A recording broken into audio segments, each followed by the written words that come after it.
Welcome to 3x Star Show. Today, we have an amazing guest who is joining us from Australia, who is a world class leader who has started many movements like Successful Man and Magnifying People's Life and all. He is in a mission to enable ambitious people to be more, do more, and have more. He is an expert in wealth, influence, and success, and a renowned thought leader and entrepreneur and the founder of Successful Mail. And his contents has been viewed more than 1 million, 100 million peoples in social media. And he has been featured in Forbes, CNN, Money Magazine, and many mainstream publications and media. He's also an ambassador of International Men's Day, and he is one of the top 50 icons, emerging icons in education, and one of the 50 top influencers in LinkedIn. And moreover, everything, he's a mentor who can see the soul of mentees and unleash the superpower. And fortunately, I'm one of his mentee, and I'm welcoming my mentor, Mr. Ron Malhotra, to this show. Thanks, Ron, for joining this show. Sumesh, thank you so much for the warm welcome. And yes, it's been a great pleasure to see you grow. So thank you very much for starting this podcast and inviting me on. Sure. Ron, I have introduced whatever it was known to me. And of course, for the betterment of better, understanding of the viewers, can I have some small introduction about your past from the where you were starting? It will be helpful, I feel, Yes, because the topic which we are discussing is that. That's why. yes, of course, of course. Look, my technical background is actually in financial services. I've spent over 22 years in the area of financial services, and my background is really in the area of money. And I started my first business by building my own wealth management practice, and then subsequently I went into other businesses in training as well as business advisory. Really, in my heart, I'm a teacher. A lot of people would say I'm an entrepreneur. I think I feel like I'm a teacher by spirit. I'm more an entrepreneur by mind. I've had to learn entrepreneurial skills. I think there are certainly a lot of entrepreneurs that are entrepreneurs by spirit, whereas for me, entrepreneurship has not been a very natural growth journey. But I do love business, and I love learning about business. And I think for me, a big part of what I do is to help people demystify the topic of money and wealth, simply because very few people understand it and very few people have been able to master it. And I've been fortunate and blessed enough that because I've had more than 2 decades of experience in this area, I am able to share very powerful insights around money and wealth, which I've been talking about for a number of years, and it always amazes me how little people understand about money and wealth. So I suppose I'm in a bit of a mission to improve the level of understanding around money and wealth, so that people can achieve a high level of financial abundance. Absolutely great. So here, that why I was asking about the past journey, because here I wanted to make a conversation on wealth part, because majority of the people are suffering. This is a practical issue which I have seen in my when I was working in corporate. Now I left, but still this is a consistent and very big issue. So when it comes to salaried people, most of the people's salary is over by 10th or 15th, and it is an exaggerated figure. Most of the time it is before that, and I was one of them. And what will be your advice to them, and from where they can start something? Look, the standard conventional advice that is given to people who have more month left than money, meaning that they run out of money before the month finishes, is the standard advice to people like that is to reduce their expenses.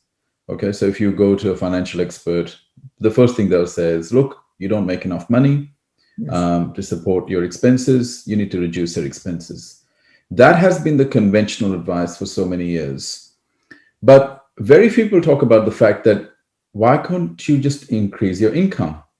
Okay. And over the last few years, this piece of advice is becoming more prominent, that, look, because you can only reduce your expenses up to a certain point. The fact is that the cost of living continues to rise. The cost of housing, the cost of educating the kids, the cost of groceries, the cost is always rising, right? The cost of bills, it never seems to go backwards. It always seems to increase. Yes. So when we advise people to reduce their expenditure, yes, there is some wisdom in that, but a lot of people are at that point where they can't reduce their expenditure.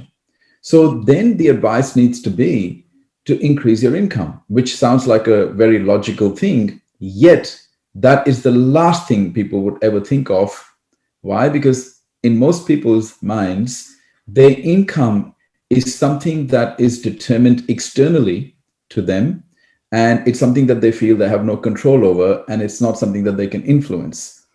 Because majority of people have a very fixed mindset around income, it never occurs to them that the amount of income that we make is a byproduct of the mastery that we have, the complexity of the problem that we solve, and the difficulty in replacing us because of our work ethic, as well as the ability to promote ourselves. And what people don't understand is that the four factors that I've just mentioned, they're all very much within the control of the individual, which means that these four factors we can influence. And even if we can't influence that within the company or the team that we work in, we can influence those factors in various industries and even within the marketplace. But this is the last thing that people think about. And unfortunately, what happens is when people have been indoctrinated into believing that the income is determined by their employer and there is nothing they can do about it, unfortunately, they don't even try. So the first thing we do is we challenge people into saying, look, you understand that your income that you generate is a byproduct of the factors that I've just mentioned. So what are you doing about it? Right? And because you can control those things, you can achieve mastery, you can upskill yourself to solve a complex problem, you can make yourself irreplaceable through a positive disposition and a tremendous work ethic, and you can learn how to persuade others and position and package your brand and your services in such a way that makes you attractive and compelling in the marketplace. The question is, have you realized this? And the question is, are you doing anything about it? So that will be the first step. Is if you have no room to reduce your expenses further, because the monthly salary only comes in once or twice a month, but we are spending money every day. We spend money about 5 to 6 times a day. So if you look at that over a period of month, we have about 150 to 200 expenditures a month, but we only get paid twice. So we have to start to realize that having a fixed single source of income has become a big risk. And we have to really start thinking how we can influence our income, either where we work now or by building another set of income or multiple sources of income so that cash flow issues are avoided. So yes, definitely for this, a tough mindset is required for doing all this. I think something somewhere people should start, because people are really stuck. It is beyond what I am explaining it. They cannot even understand that how they will be able to start from, at least to start from where they can start.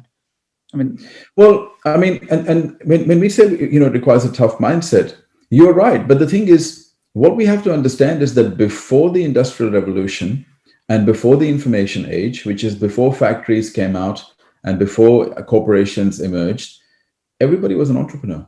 That was actually normal. So you would go out there, you would have to produce something, you'd have to build something, you'd have to create something yes, for you to make a living. Then, as factories and corporations emerged, a level of complacency set in. People felt that by merit, because of education or experience, or simply because of labor, they should get paid well. Whereas in the past, it was never labor that got paid well, it was production that got paid well. So okay, you can do a lot of labor and still not produce. Okay. And so one of the things that, and there is our thinking has really not evolved. People who have an expectation that because they have a degree or they have some experience or they have some qualifications, that they deserve a high paid job. Well, in an ideal world, yes, but our world is not ideal. And so we have to really wake up to the fact that what we see as a characteristic of a tough mindset is actually not that. It's just that we have become, in a sense, quite weak in our mentality, that we don't want to strive anymore. We don't want to conceive of possibilities outside the square. And so, in a way, people have to start waking up and start to realize that the possibilities that they perceive around them are not all the possibilities that are available around them. Because now, especially with the internet and social media, the world of opportunity has really opened up to people. But why a lot of people are still not able to exploit those opportunities is because they're not trained mentally and from a skills perspective to be able to exploit those opportunities. So, a big part of what we do is to wake people up to say, look, in this new age economy where we've had more opportunities than ever before to have a diverse set of incomes, for you to be able to invest and create wealth, for you to be able to start businesses with minimal risk and minimal capital. The question is, even though all of these opportunities are available and accessible to you, you're not going to be able to exploit and maximize these opportunities simply because your mind, number one, is not trained to identify those opportunities. And secondly, you have not been developing the skill set that will allow you to maximize those opportunities. So even when people make the transition, they realize how behind they are, because for the last 10 years, if you have not been proactively upskilling yourself personally, professionally, and commercially, and also financially, you're going to find that the world has changed a lot. And I think that's exactly what's happening. A lot of people are just have realized that they're stuck and they're afraid, so they will not make the transition, and they're going to try and hang on to what they've already got. Some people will reluctantly make the transition, but they will find that even when they make the transition, that they're so far behind with their skill set and mindset that they have to do a lot of work to catch up.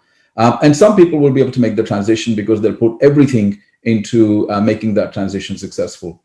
Yes, yes. So, but the fact is, we don't really have a choice. The world is changing. Absolutely. Either you change with it willingly, or you'll be forced to change. First. But either way, I think the change is here at our doorstep, and unfortunately, a lot of people are not equipped to be able to handle this change. Correct, correct. So here, thanks, Ron. This is really answered. But here, one another concept is that there are lot many informations available how to divide the total income for a better financial stability. So, what will be your suggestion as a wealth specialist? Like, how can we divide our total Yeah. income? Look, at the moment, if you look at how people divide their income, so after the taxes have been paid, there are people divide their income into debt repayments. So that could be personal debt, that could be car debt, that could be debt associated with the home. So that's the second expense. And the third is living expenses. And then fourth is lifestyle expenses. So this is how typically most people, I would probably say, who are on average incomes, depending on the country that you live in, and people who are classified to be in the middle class, they would have the tax expenses, they would have the debt repayments, they would have living expenses and lifestyle expenses. And in a lot of cases, they will be spending excessively on living and lifestyle. Living is not something that they can control because living expenses are what they are. Yes. You don't have a lot of ability to influence that. Lifestyle expenses, simply because of the sheer amount of choices that we have with entertainment, consumerism. There is people are spending a lot of money on lifestyle if they have it. But certainly what you'll find is the tax is unavoidable. If they get into the wrong type of debt, they can actually have a big portion of their income being allocated towards debt repayments. And then, of course, the rest of the money is being allocated to living and lifestyle expenses with absolutely no provision for investments. Correct. Okay. So what percentage you should invest will depend on what you want at the end. How financially successful do you want to be? You don't need to invest a lot of money to become successful in 20, 30, 40, 50 years from now. But you need to invest some. Now, the younger you are, the more you have the luxury of being able to only invest a small percentage of your income. But the older you get, the more you have to allocate towards investing if you don't want to rely on your family members when you retire. So as a general rule of thumb, I would say that if you're in your 20s, you need to have enough cash flow coming in through your income that after your tax, debt repayments, living and lifestyle expenses, that you have at least 10 to 12% of your income that you can invest in high quality investments annually. Okay.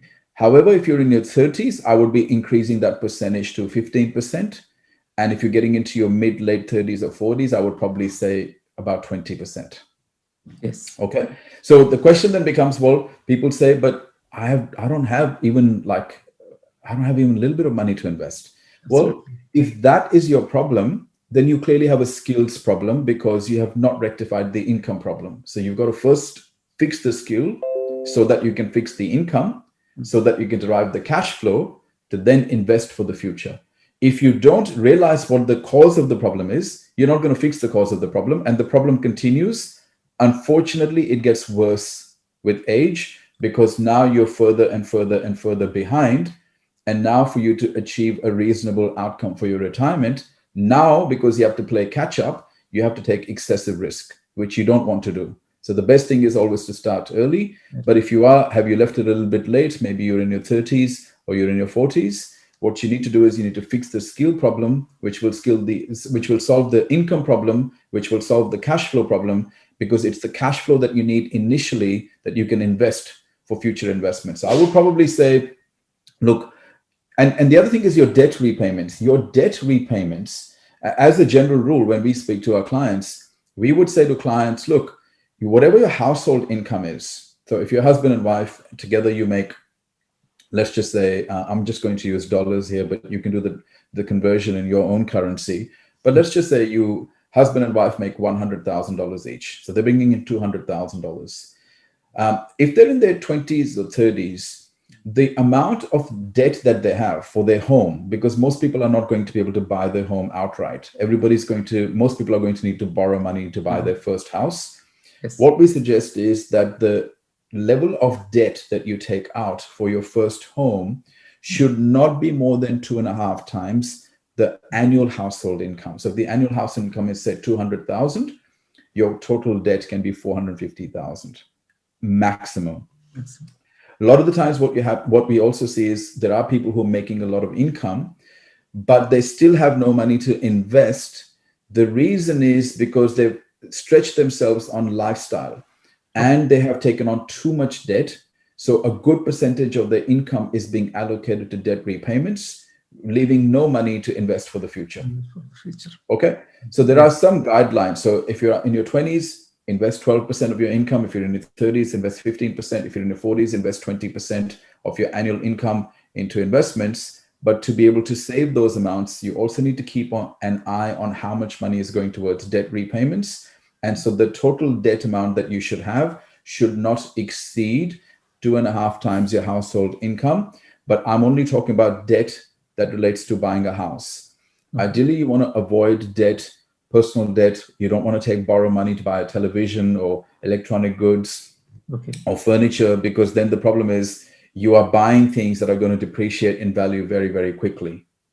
Correct. Okay. So again, if you can't afford to buy furniture and electronics outright with your own money, and you need to borrow money to do those things, again, that is indicative of the fact that your income is not strong enough. And that is indicative of the fact that your skills are not really valued in the marketplace. And this is a very difficult pill for people to swallow, because a lot of people will just say, I don't make enough money. And that's the end of that statement. But it's not. Why don't you make enough money? Yes. That's the question. And most people will never ask themselves that question because they don't want to challenge themselves. And by not challenging themselves, they remain stuck in that position because they're not prepared to open their mind up to the possibilities. And that's where the problem starts. And which is why I always say that your financial issues that people are facing have less to do with the economy and the government and the employer, and more to do with how the person thinks. Fantastic. There is nothing to say. It has been completely covered, this one. But Ron, here, one more thing. Actually, majority of the people, it is not that people don't have the desire or anything. They are completely badly desired towards wealth creation or making money. But and also in the books, many books has been told lack of money is an illusion. There is an abundance in nature. So why the people are not able to access that particular thing? people used to say that having a good mindset or desire will take them there. What is that lacking factor in between that? Look, desire is certainly a first step, and I would probably say, Sumesh, that some people don't even have the desire. Okay, but Okay. let's just talk about the people who do have the desire, and the Yes. question then becomes, okay, we understand that people who don't have a burning desire, we can understand why they're not financially successful. But what about those who do have a burning desire? Why are they not financially successful? Yes. Well, let's talk about desire. Desire has to be channeled. That's the first thing, right? So if you take all this electricity Mm. and you allow that electricity to dissipate in 100 different directions, the Yes. electricity loses its power. And it's the same thing with desire. Desire has to be channeled Okay. towards a focused pathway. It can't be dissipating in 100 different directions. So a lot of people have desire, but they don't have focus. So that's Yes. the first issue. The second thing is desire can sometimes produce the wrong type of energy, and it can produce what we call a desperate need based energy. So I'll give you an example, Sumesh. So imagine that there is a woman that you and I both want to marry. Okay, let's just say she's an attractive woman. And I approach this woman and I say, I need you. I need somebody to wash my clothes. I need somebody to do my cooking. I need somebody to clean my house. Okay. So I'm telling this woman, I desire her, but I'm telling her I need her. Mm. Okay. And I'm demonstrating my desperation. I'm saying, I need somebody to cook for me, clean for me, to keep my house. I need you. Will you marry me? Okay. And then you approach the same woman and you say, I value you, I love you, and I appreciate you. Okay. Okay. Both of us desire the same woman. Who do you think she'll want to marry? Yeah. The second one. Correct. Yes. She'll want to marry Yes. you Yes. because even though you and I have the desire for this woman, Yes. she will go for the person, Person. not the person who needs her and is desperate for her. She will go to the person who appreciates her values and Right. loves her. Yes. Now, you think about that in the context of money. If money was indeed a beautiful woman, ask yourself what is the level of the type of energy that most people bring? Okay. Is it I love money, I value money, I appreciate money, or I am desperately in need of money? Okay. So if money had that energy, which it does, money is going to be attracted to those who are giving out the right type of energy, not the wrong type of energy. So money is automatically repelled, just like people are repelled by people who are needy and desperate. Money is repelled by people who are needy and desperate. Okay. So Yes. desire is a very important prerequisite, but it has to be the right type of desire that Yes. attracts money. The other Okay. thing is a lot of people who want the money, Hmm. if you actually observe their behavior, what you will find is they don't value the money. They value what they can spend the money to get. So think about this, right? Yeah. So most people want money to do what? To spend it. Spend it. Yes. Yeah. So what that means is, say you get somebody who really values um, electronics, Yeah. and you give them the money. What are they going to do? Are they going to keep the money? No. What they will do is, because they value the electronics more than the money, they will go to an electronics store and they will give them their money and they'll get the electronics in return. Okay. Yeah. Okay. So what happens is a lot of people who end up wanting money don't actually value money. They value what the money will bring them. Yes. Yes. Yes. Okay. But the But people who end up keeping the money mhm. and growing the money are the people who actually value the money. They value the growth of that money. Okay. So you can have two people who have the same energy towards money, Mhm. and uh, they both want money. They have the same amount of desire, but the person who will keep and grow the money is Mhm. the person who values the money, not what the money buys. Absolutely. Yes. Yes. Very important distinction. Okay, so and that's the other thing as well. A lot of people want the money because they want to travel. They want the money because they want the lifestyle. Yes. But the people who end up keeping the money and growing the money are the people who are actually inspired by the activity of wealth creation, which Yes. means the making, keeping, and growing the money is a reward in itself. Whereas a lot of people, the reward is not the money. The reward is what they can exchange the money for. Mixing the money. Yes, yes, yes. So by this time itself, most of the viewers definitely they would have got what this is going on completely money, money, money. Because earlier I had this one. There is a negative, high level of negative influence, negative association of money concept is there in the society. So how badly it has affected and how it can be eliminated to some extent, not completely, but at least what can be done for to some extent. Well, there is a lot of hatred, not just around money. There's a secret hatred around people who have money as well. I Okay. mean, how easily do we feel empathy for poor people, but how easily do we feel empathy for rich people? We don't feel any empathy for rich people. Yes, yes. Okay. Because if a rich person, if a homeless person, dies under tragic circumstances, a lot more people will feel sorry for that person compared to somebody rich. So we don't have the heart for rich people. We have the heart for poor people, which means that we place more positive associations with poverty than we do with wealth. Correct. Let's not also forget that throughout our entire conditioning, and you may have heard me talk about this, look at our movies.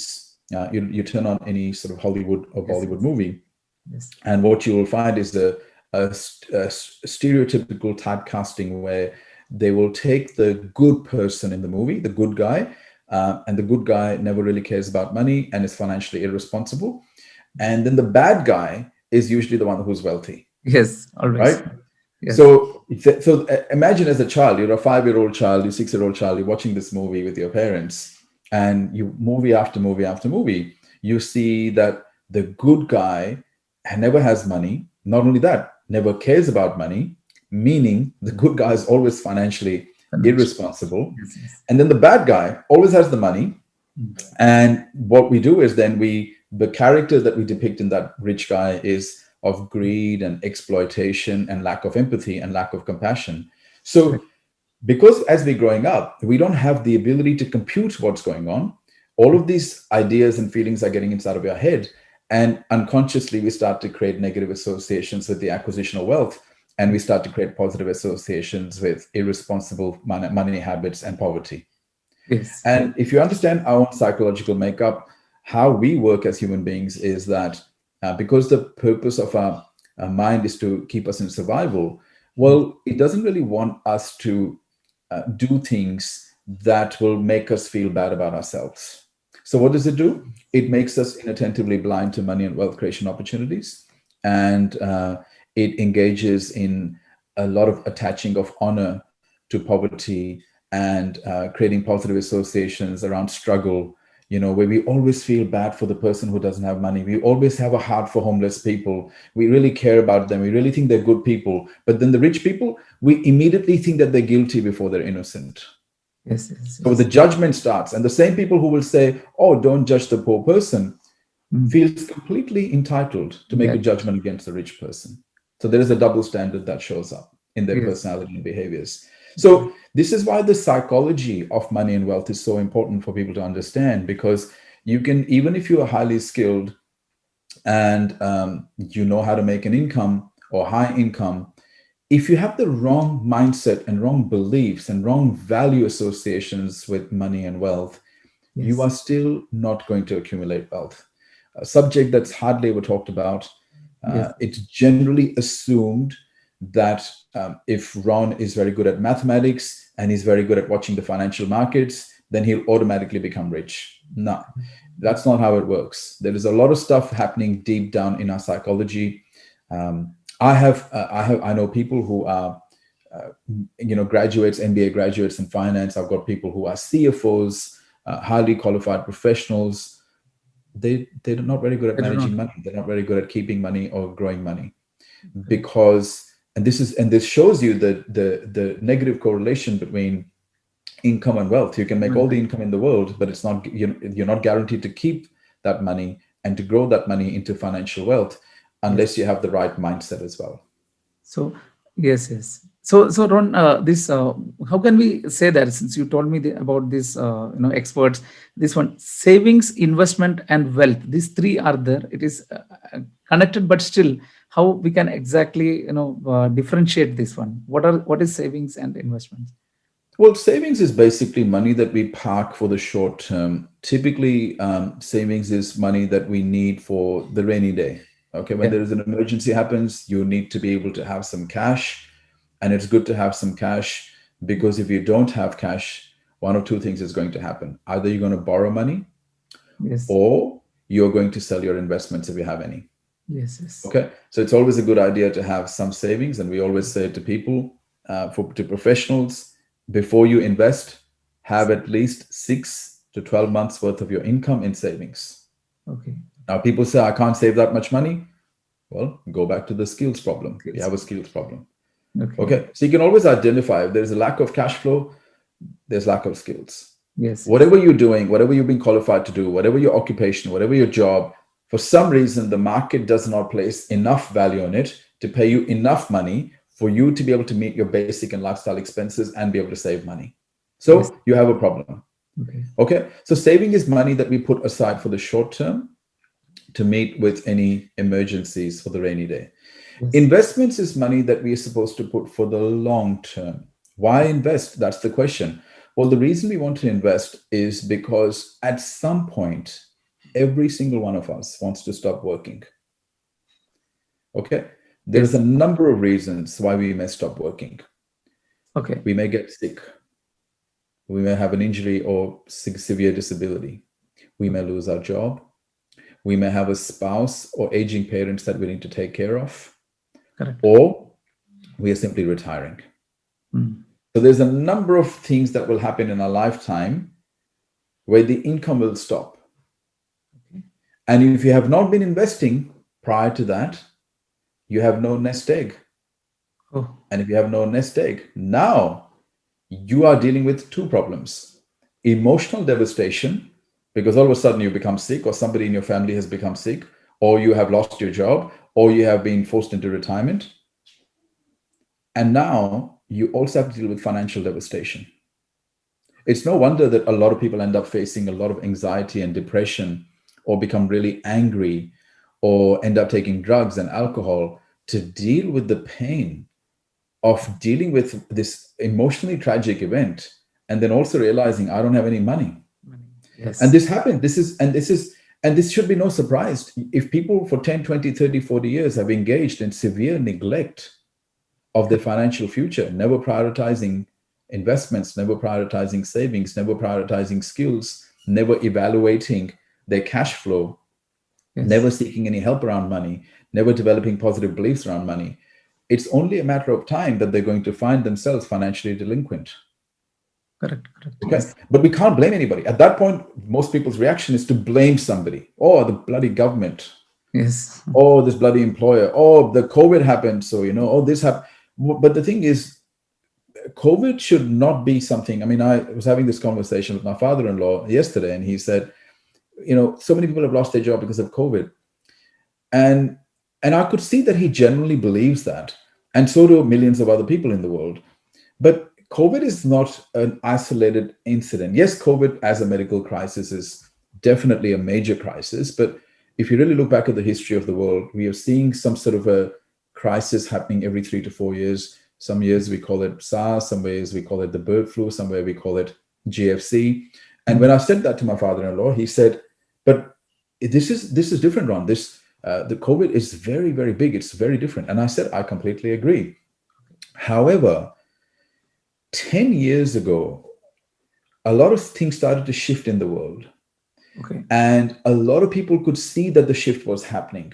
Yes. And a Yes. lot of people unlearned what they had learned and relearned new things to adapt to the way the world is going to be. For example, we went from the information age to the digital and social age, Correct. obviously with the internet becoming bigger and bigger and social media becoming bigger and bigger. People started to realize that represents some opportunities. People started to see that because of automation and artificial intelligence and outsourcing, corporations becoming leaner. There was going to be more cost cutting, more redundancies. You could see those patterns emerging. You could see, because people were coming out and talking about this as well.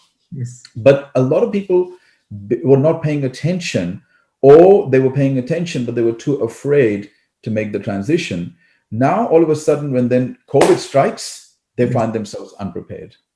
Correct. Correct. Yes. And the thing is, we can't say, oh, it's COVID, because the thing is, when you get into the ocean and you're on a boat, you can't say, I can only sail as long as the sun is shining, because the moment the storms come in, then I'm going to sink and I can blame the storm. The problem is, the storms are going to come in, and they're going to come in every few years. So the question then becomes, are you the type of sailor who can only sail when the sun's shining? Or are you the type of skilled sailor that can sail no matter what happens?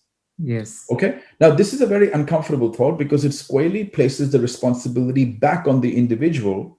It transfers the responsibility from the medical crisis or the economic crisis or the financial crisis or the politicians or the governments or the employer back onto the individual. And and of course, most people don't want to take that responsibility, because it's a huge responsibility. It's responsibility. Yes. But the fact is, whether we take it or not, you can blame anybody. And even if others are to be blamed for your financial predicament, you are still responsible. Responsible. You may not be the person to be blamed, but aren't you still responsible for your financial future? Who's going to look after it? Nobody else. Nobody else. Right? So when we decide that we're going to place the responsibility of our financial future in somebody else's hands, guess what? We are responsible for making that decision. And that is not a good decision. Whether you think your employer is going to look after you, or your parents are going to look after you, or your children are going to look after you, or the government's going to look after you, you made that choice. Yes. And if you made that choice, you took on a risk, right? And that's my message, is to make people realize this, not to make them feel bad, not to make them feel ashamed, not to make them feel guilty, but to wake them up and say, it doesn't matter who you blame. You are still responsible. And it's only going to hurt you. It won't hurt the people you're blaming. Yes, yes, absolutely. So, Ron, one more thing. If we ask, like, financial confidence is required to achieve financial freedom. So, how this can be, like, how we can gain financial confidence first, and then how this can be lead to financial freedom in a short way. I know the time is also going. That's a great question, Sumesh, and thank you for asking that. Yes. Look, most people, I think we could reasonably say most people are not financially confident. Most of our financial decisions are made from a place of fear and loss aversion. We want to avoid loss. We are more motivated to avoid loss than to make a significant gain. That shows that we are not financially confident. Most of us don't know what we can do to make more money. Most of us don't know what we can do to minimize more tax. Most of us don't know what we can do to create more wealth. Most of us don't know what strategies are available. So all of the financial confidence comes from financial literacy. Yes. And having literacy around a skill set or to be able to carry out a task does not necessarily mean that you're financially literate. So you have to become financially literate. You have to understand the language of money and wealth. When you have financial confidence, you have a sense that you can determine your income. You have a sense that you can influence your wealth. And that's despite of what's happening in the economy. When you're not financially confident, you feel you're at the mercy of the economy. You feel you're at the mercy of your employer. You feel you're at the mercy of something or someone for your financial future. When you have financial confidence, you realize you are in charge. Yes. Okay. For that, you have to build financial skills. Just like we learn how to ride a bicycle or drive a car, or we learn any other skill, we only learn it through continual practice and repetition. It's the same thing with money. People hardly spend any time learning about money and wealth. They spend a lot of time judging money and wealth and money and people with wealth, but they spend hardly any time developing the skills and the understanding. And that's not, again, it's not to blame people, but we also have to understand that our education system doesn't really teach us any of that stuff. But we can't keep blaming them, because I've gone through the same education system. It didn't teach me any of that stuff. So what did I do? I took responsibility. I made the realization that no government's going to look after me. No politician's going to look after me. I cannot rely on any family members. I certainly don't want to rely on my children. I'm not going to be able to rely on my parents. Absolutely. I have to do something about it. I've got to take responsibility. Correct. So from there on, I became extremely serious about learning everything about money and wealth. Why? Because it affects so many different areas of our life. How we live, what our lifestyle is like, what we do with our time, who we spend time with, uh, the quality of healthcare, the quality of medical care, the ability to contribute. Everything is affected by how much money and wealth you have. So then I kind of made the connection. I must master this skill because the mastery of this skill enables and mobilizes so many different areas of my life, Okay. Yes. right? But again, I don't have something to fall back on other than myself, and that's what I call financial confidence. Financial freedom is when you get to a point where, through the series of good financial decisions that you have made, Okay. you've got yourself to a point where you have enough financial wealth to be able to give you the life and lifestyle that you want today Mm. and in the future. And in the future. Mm. If you can only afford the life and lifestyle that you want today, but you are not certain about the future, you're not financially free. Great. Mm. Yes. Okay. So financial confidence comes from financial skills, and financial confidence and the right financial strategies and disciplines then results in financial freedom. Freedom. Yes. And it's such an important subject. And when I see all the sea of professionals and executives and people out there in the world, sometimes I think, my God, people don't even know the ABC of this. Yeah. Okay. And how can we win a game when we don't understand the rules of the game and Yes. we don't understand how to read the scoreboard of the game? We can't. And unfortunately, if you actually look at the money game, if you have an income, you have expenses, and you pay tax, you're in the money game. Yes. And if you don't know how to read the scoreboard, meaning you don't understand numbers and you don't understand the rules of money and wealth, Mhm. it's a Yes. mathematical certainty that you're heading towards financial failure. It's a Correct. very, very deep and touching topic, and it's a very disturbing one. And unfortunately, a lot of people are blissfully asleep, no idea where they're heading. And Mm. that's exactly the type of change that we're wanting to bring with our message and our programs and courses. Yes. Yes. Oh, fantastic, Ron. To conclude, the final question to you, because you have told that it is a learnable skill, So, which are all books or methods you will suggest to the audience for starting with? To Look, I think the first thing is you've got to fix your mindset. And if you allow me to just do a plug-in because the reason I'm writing my books and doing my programs is to correct. enable people and mobilize people in this regard. Yes. If you don't mind, I would suggest that people get the copy of my book, Impossible to Fail. Yes. So that has a lot of general principles. I also have a book called 8 Wealth Habits of Financially Successful Yes. Yes. People. And if you're really serious and you're ready to put the time and the effort in to upskill yourself on the skill of money and wealth, then I would suggest you make an inquiry on info@ronmalhotra.com about our Future Millionaires Academy. Yeah.